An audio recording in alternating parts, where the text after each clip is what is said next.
Hello বন্ধুরা, বিশ্বব্যাংক বা ইউনেস্কোর গবেষণায় দেখা গেছে বাংলাদেশের এইচএসসি শিক্ষার মান সপ্তম শ্রেণীর সাথে তুলনা করছেন যে বাংলাদেশের এইচএসসির শিক্ষার মানটা সপ্তম শ্রেণীর সমান।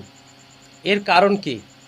তাদের গবেষণায় দেখা যাচ্ছে কয়েকটি কারণ তারা উল্লেখ করছে। তার ভিতরে আপনার গুরুত্বপূর্ণ যে পয়েন্ট সেটা হলো লার্নিং আউটকাম, বাস্তব দক্ষতা বা শেখা। কেন আপনার এইটা করছে এর ভিতরেও কিছু কথা তারা সারসংক্ষেপ হিসেবে উল্লেখ করছে। এটার মানে কি? সঠিকভাবে পড়তে বা বুঝতে না পারা।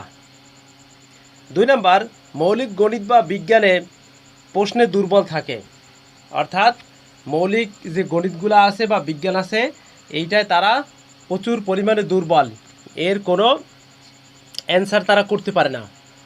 এরপরে বাস্তব সমস্যা সমাধানের দক্ষতা কম থাকে, অর্থাৎ আপনি তাকে একটা গণিত দিলেন বা একটা বিজ্ঞানের একটা প্রশ্ন দিলেন বা আপনি বীজগণিতের একটা প্রশ্ন দিলেন, এইটা সে সরাসরি সে ওইটা সলিউশন করতে পারে না।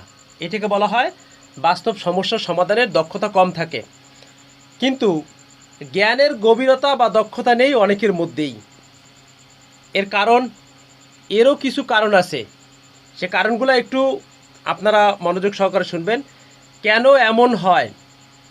মুখস্থ নির্ভর শিক্ষা পদ্ধতি, নিচু মানের প্রশ্নপত্র ও মূল্যায়ন, শিক্ষক সংকট ও গুণগত মানের অভাব, বিপুল শিক্ষার্থীর সংখ্যা থাকলেও শিক্ষক সংখ্যার স্বল্পতা এবং স্বল্প সংখ্যক মানসম্মত প্রশ্ন করা।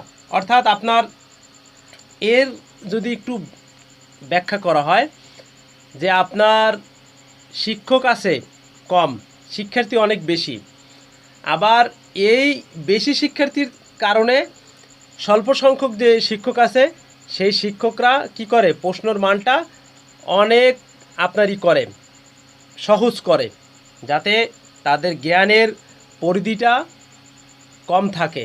তারা ওই খুব সহজেই সংক্ষিপ্ত প্রশ্নে বা খুব সহজ প্রশ্নে তারা এটা কমপ্লিট করতে পারে। এরপরে আরও কিছু কথা আছে। তাহলে এই ডিগ্রি কি মূল্যহীন? না, এই ডিগ্রি মূল্যহীন না। করণীয় কি? এখন এইটার করণীয় কি? 1 নাম্বার,